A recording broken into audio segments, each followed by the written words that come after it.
had a good week off, when you got a chance to either catch up or just relax and breathe.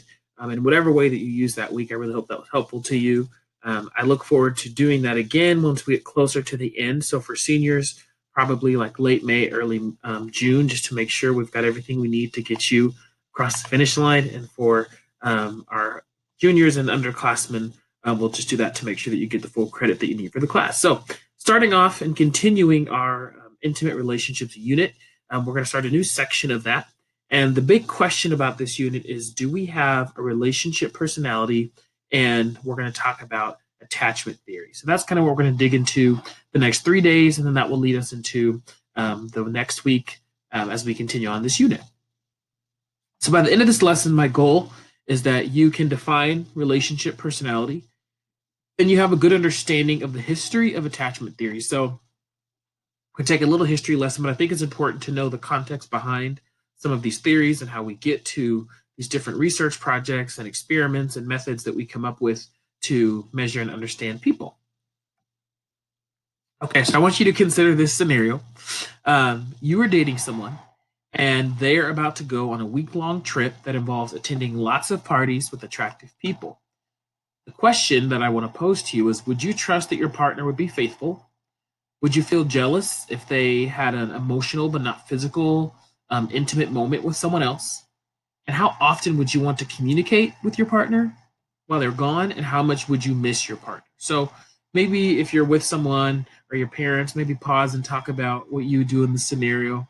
And here's a little clip from Diary of a Wimpy Kid by Honey Make Good Choices. She obviously is not very concerned, but think about yourself in this relationship scenario and what kinds of things might you be thinking about as you're going through that.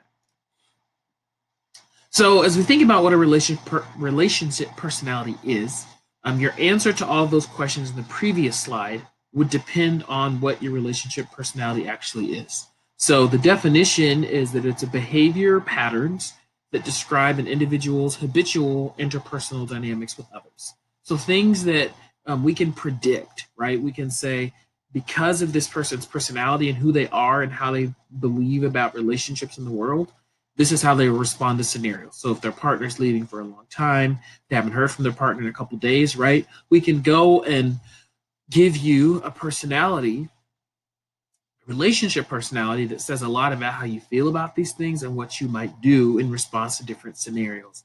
And here's a good meme over here. I'm not saying I'm jealous, but talk to him and I'll burn your house down. So obviously this person has a very jealous personality, and we can see that they would not be trusting of their partner leaving on that extended trip. But a relationship personality is a way for us to understand someone's general thoughts and beliefs about relationships. And we'll see how that leans into attachment theory in just a little bit. So we also have two psychologists, Clark and Mills, who came up with a theory on relationship personality, and they kind of saw these two sides. So one side was an exchange orientation. And in an exchange orientation, people expect direct reciprocity, meaning if I do for you, you have to do for me the exact same thing. A quick little example in a relationship is, if we watched your favorite movie last week, then it's my turn this week, right? So because you got something, I have to get that direct thing back. And that's an exchange orientation. We also have a communal orientation, and this is one in which people don't expect or keep explicit track of things. So they're not tracking every single time you buy dinner. They're not tracking every single time you take out the trash, right? It's just more of a looser, trust-based relationship. So an example is, I'll buy coffee this time, and then the other person says, but you bought coffee last time. And that person responds, oh, it's okay, I want to buy for you, right? So it's not a tit for tat. It's not a keeping score, but it's more of a, you do things because you want to do them for your partner. And we can think about, maybe you can pause here and talk about with someone close to you, or just think about, which relationship do you think is going to be more successful? The communal relationship or the exchange relationship? I have my own thoughts, but I want you to think about it and talk about that.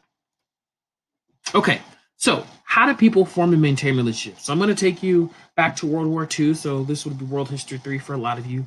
And so the story of this theory, attachment theory, it starts in World War II London during the Blitz. So if you remember the Blitz, there was aggressive nightly bombing raids that were taking place in London. And a lot of parents feared for their own death, but even more than that, they feared for the death of their children, right? And this is a very typical, normal thing for parents to fear for their children's death more than their own. And so what happened is the British government sent all the kids to the countryside, away from their parents. So they wanted them out of the city. And after the war, some surviving families were reunited.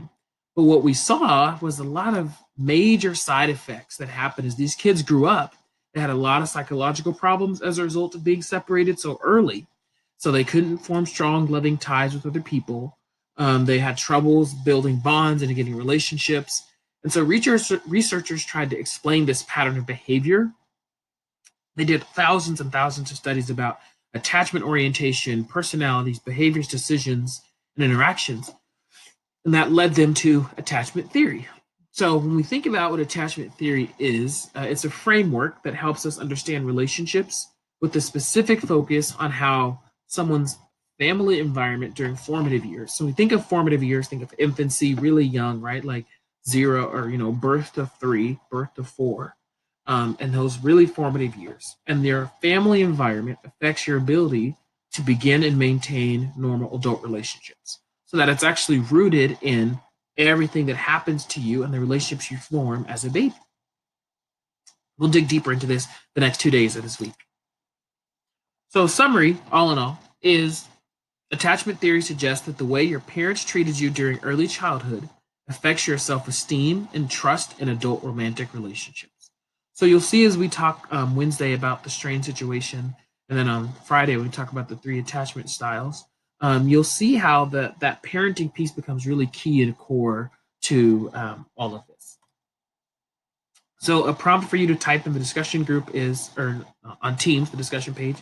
So based on today's lesson, what questions do you have about this topic, or what things are you curious about in this section? So we're going to be talking about attachment, relationships, parental influence on later relationships. So do you have any questions or things that you want to, you're just curious about? Maybe I could post some of those resources or do an extra video if there's people who've got some really good ones. So that is all for today, and I will see you again Wednesday.